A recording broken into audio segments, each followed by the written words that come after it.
स्वामी समर्थ. चला तर आज बनवूया शेंगदाण्याचे लाडू. तर त्यासाठी मी ते शेंगदाणे भाजून कूट करून घेतलेला आहे. हे आपलं गूळ किसून घेतलेला आहे. त्यानंतर हे तूप घ्यायचं आणि इथे काजू बदामची पेस्ट करून घेतली. काजू बारीक झाला जरा, बदामची पेस्ट केली म्हणजे एक जीव होतो त्याचा.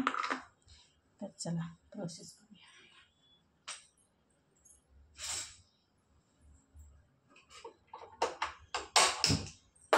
इथे गॅस पेटवलेला आहे. इथं टाकूया एवढं तूप. साईडला गेलं जरा, हळू टाका कारण मी फ्रीजमध्ये नव्हतं ठेवलं, त्याच्यामुळे पटकन झालं ते. त्यामध्ये आपण जे हे शेंगदाणे भाजून घेतलेले, तरी पण तुपात थोडे भाजून घ्यायचे.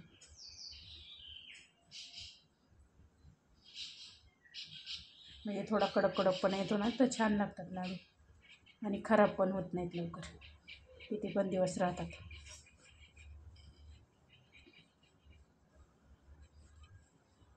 हे बघा असं करून घ्यायचं. याच्यात टाकून घ्यायचं, गॅस कमी करायचा आणि व्यवस्थित मंद आचेवर भाजायचं. त्यामध्ये जे आपण काजू बदाम घेतलेले आहे ते पण टाकूया. ते पण भाजले जातात.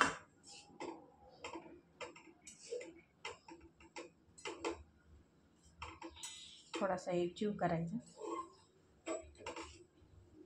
कमीच गॅसवर भाजायचं कारण मग हे होत नाही, जळत नाही जास्त.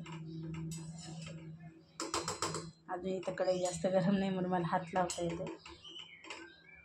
थोडी गरम झाल्यानंतर भाजायला त्रास होतो, म्हणून सारखं हलवीत राहायचं. खाली लगेच म्हणजे भाजायला पण लागलं ते. खूप छान होतं, नक्की करून बघायला. चला भाजल्यानंतर दाखवते तुम्हाला. इथे चांगलं हलवीत राहायचं, नाही तर खाली जळून जाईल सगळं.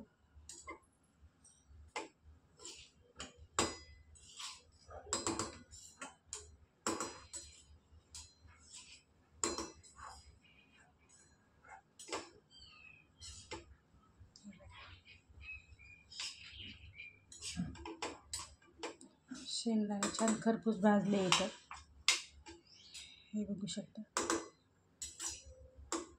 शेंगदाण्याला ना जरा क्रिस्पीपणा येतो ना, तर मग ते छान लागतात खायला लाडू.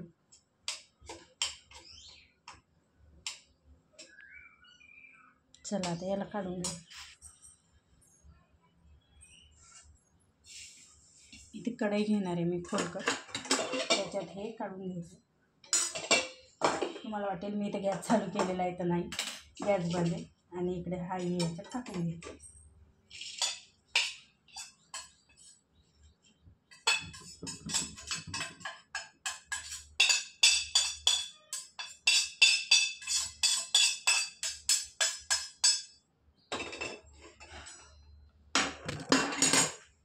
तर हे बघा किती छान भाजले. असंच भाजून घ्यायचे. थंड करायला ठेवूया. त्यानंतर इथे टाकूया, पहिले गूळ टाकू.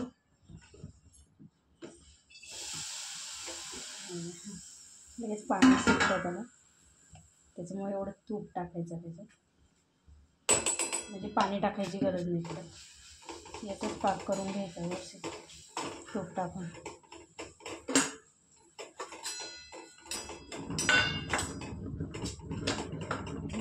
तूप टाकल्यानंतर बघा त्याला आपोआप पाणी सुटतं. तूपच टाकायचं, छान लागतं, म्हणजे खायला बी चांगलं लागतं. मुलं पण खातात, त्याच्यामुळे मुलं असे तूप खात नाही तर मग असं वापरायचं.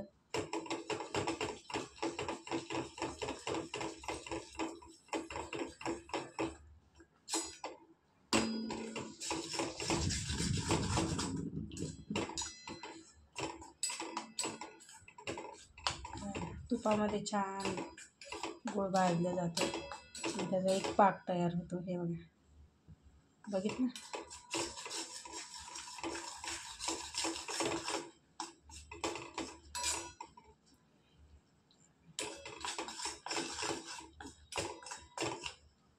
चला तर आता गॅस बंद करू आणि जे आपण घेतलेलं आहे त्याच्यात पाक आहे हा पाक काढून घेऊ.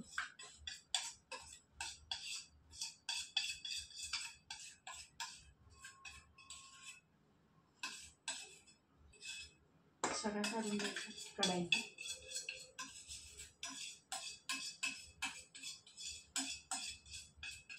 हे बघा एवढा एवढा पण पाक शिल्लक राहत नाही. चला आता मी हे व्यवस्थित मिक्स करून घ्यायचं. तर मी मिक्स करते आता, मग दाखवते तुम्हाला. आता हाताने मिक्स करायचं. हे एक जीव गरम आहे पण तरी पण करायचं हळूहळू, तेव्हा ते एक जीव होतो छान. गरम लागते पण तरी पण खाण्यासाठी करायच लागते.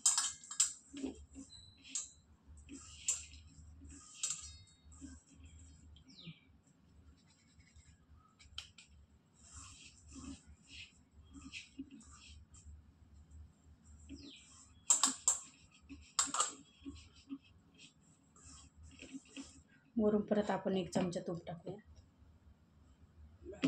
हे बघा एवढं तूप टाकायचं, परत हलवून घ्यायचं. छान टेस्ट येते. हे उपवासाला लागत आहे त्याच्यामुळे याच्यात आहे ना आपण विलायची पूड वगैरे नाही टाकणार आहे, कारण उपवासाला लागतात म्हणल्यावर विलायची नाही चालत. हे बघा तुपाने किती भारी आले. चला तर आता बांधून दाखवते. चला तुम्हाला बांधून दाखवते आता लाडू. छोटे छोटे बांधायचे छान.